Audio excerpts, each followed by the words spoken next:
योभन्दा अगाडिको फोटोसपमा पनि हामी टुल्सकै बारेमा कुरा गर्दै आएको छौँ र आज पनि हामी टुल्सकै बारेमा कुरा गर्नेछौँ र आज हामी कुन टुल्सको बारेमा कुरा गर्नेछौँ भने चाहिँ हामी गएर यहाँ ह्यान्ड टुल भनेर देखाइरहेछ।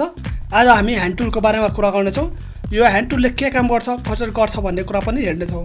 त्यसको लागि सबैभन्दा पहिला एउटा इमेज ओपन गर्नुपर्ने हुन्छ। इमेज ओपन गर्नलाई हामी फाइल मेनुमा गएर क्लिक गरौँ र त्यसपछि हामी ओपनमा गएर क्लिक गरौँ र हाम्रो ओपन डकुमेन्ट फोल्डरमा एउटा पिक्चर देखाइरहेछ। यसलाई चाहिँ हामी सिलेक्ट गरेर ओपन गरौँ र हाम्रो यो पिक्चर चाहिँ ओपन भइसकेको छ र आज हामी यस भिडियोमा चाहिँ ह्यान्ड टुलको बारेमा कुरा गर्न जाँदैछौँ र त्यसको लागि ह्यान्ड टुल चाहिँ हामी क्लिक गरौँ र सिलेक्ट गरौँ र यो हामीले ह्यान्ड टुल चाहिँ सिलेक्ट गरिसकेका छौँ, क्लिक गरिसकेका छौँ र यसले के काम गर्छ भनेपछि सबैभन्दा फर्स्ट त हामी यहाँ माथि गएर स्क्रोल अल विन्डोज भनेर देखाइरहेछ। यसमा चाहिँ हामीले टिक गरे पनि हुन्छ नगरे पनि हुन्छ, तर यसले चाहिँ के गर्छ भनेपछि हाम्रो विन्डोज यो कतिको देखाइरहेछ यसलाई हामीले सिलेक्सन पनि गर्न सक्छौँ, सिलेक्ट नगरे पनि गर्न सक्छौँ। त्यसैले चाहिँ हामी यसलाई हटाए पनि हुन्छ, टिक गरेर पनि हुन्छ र यसलाई टिकै राखौँ र त्यसपछि यहाँ हाम्रो 100 देखाइरहेछ भनेपछि 100 को अर्थ के हो भने चाहिँ 100% देखाइरहेछ।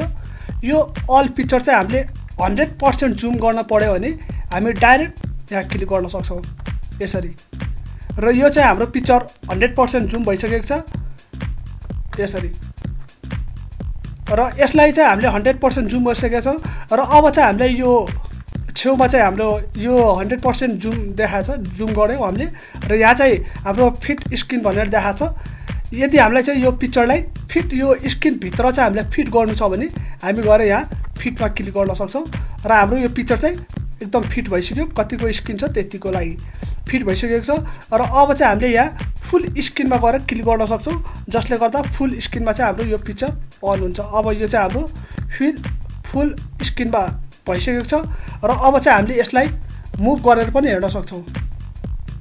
यो चाहिँ यसरी ह्यान्ड टुलले चाहिँ हामी सजिलै मुभ गर्न सक्छौँ। यदि हामीले कुनै पनि डिजाइन गर्दैछौँ भनेपछि हामीले सजिलै यसरी चाहिँ मुभ गर्न सक्छौँ र हामीले मुभ गरेको भाग चाहिँ यता सिलेक्सनमा हेर्न सक्नुहुन्छ।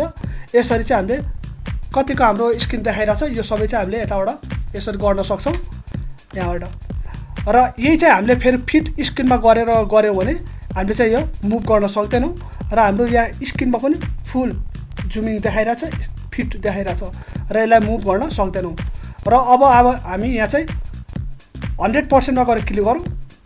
अब चाहिँ हामीले यसलाई मुभ गर्न सक्छौँ किनभने यो हाम्रो चाहिँ पुरा अल 100% जुमिङमा छ। यसलाई चाहिँ हामीले जतिमा पनि मुभ गर्न सक्छौँ र यसरी हेर्न सक्छौँ हाम्रो पिक्चरको। यसरी हामीले कुनै पनि डिजाइनहरू गर्दा चाहिँ खासै हामीले डिजाइनिङ गर्दा चाहिँ यो 100% जुमिङ गरेर चाहिँ हामीले हेर्ने गर्छौँ र यसरीमा चाहिँ हामीलाई कुनै पनि मिस्टेक अथवा कुनै पनि डिजाइन बिग्रेको अवस्थामा हामीले देख्यौँ भने त्यसलाई चाहिँ हामीले 100% जुमिङ गरेर चाहिँ हामीले सच्याउने गर्छौँ र 100% जुमिङको मतलब के हो कि हाम्रो सानो सानो डिजाइनिङको मिस्टेक पनि सजिलै देख्ने गर्छ यस्तोमा र यसरी चाहिँ हामीले ह्यान्ड टुलले चाहिँ मुभ गरेर सबै हेर्न सक्छौँ र ह्यान्ड टुलको काम के हो कि हाम्रो यो कुनै पनि जुमिङहरूलाई फाइललाई मुभ गर्नलाई र यसले चाहिँ हाम्रो जसरी मुभ टुल हामीले पहिला युज गरेका थियौँ त्यसरी चाहिँ यसले गर्दैन। मुभ टुलले केवल हाम्रो डिजाइनिङ सिलेक्सनहरूलाई चाहिँ मुभ गर्ने गर्छ, जसरी यो ब्याकग्राउन्डमा भएको अवस्थालाई चाहिँ मुभ गर्दैन र यो ह्यान्ड टुलले चाहिँ हाम्रो मुभ गर्छ सजिलै। र अब चाहिँ यता हामीले जुमिङ गरिरहेको बेलामा मुभ गरेर बेलामा यता हाम्रो देखाइरहेछ जुमिङ भाग कतिको सिलेक्सन छ। 100% भनेपछि यतिको सिलेक्सन हाम्रो देखाइरहेछ यहाँ यसरी। यहाँ चाहिँ हाम्रो यहाँ चाहिँ हेर्न सक्नुहुन्छ यहाँ गएर यसरी र अब चाहिँ हामीले यदि यताबाट चाहिँ हामीले सिलेक्सन गरेर एकैचोटि यहाँ ल्याउनु छ भने हामी ल्याउन सक्छौँ यसरी र यहाँ लानु सक्नुहुन्छ। सिलेक्सन चाहिँ कुनै पनि ठाउँमा चाहिँ एकैचोटि लगेर हेर्न सक्नुहुन्छ कस्तो प्रकारको छ के छ। यसरी सजिलै मुभहरू गर्न सक्नुहुन्छ जुमिङबाट र यहाँबाट पनि यसरी गर्न सक्नुहुन्छ।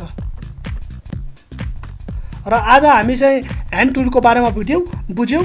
यस भिडियोमा चाहिँ हामीले ह्यान्ड टुलको बारेमा कुरा गरेका थियौँ र गऱ्यौँ र नेक्स्ट भिडियोमा चाहिँ हामी नेक्स्ट टुलको बारेमा कुरा गर्नेछौँ। त्यसैले नेक्स्ट भिडियो हेर्न चाहिँ नभुल्नु होला।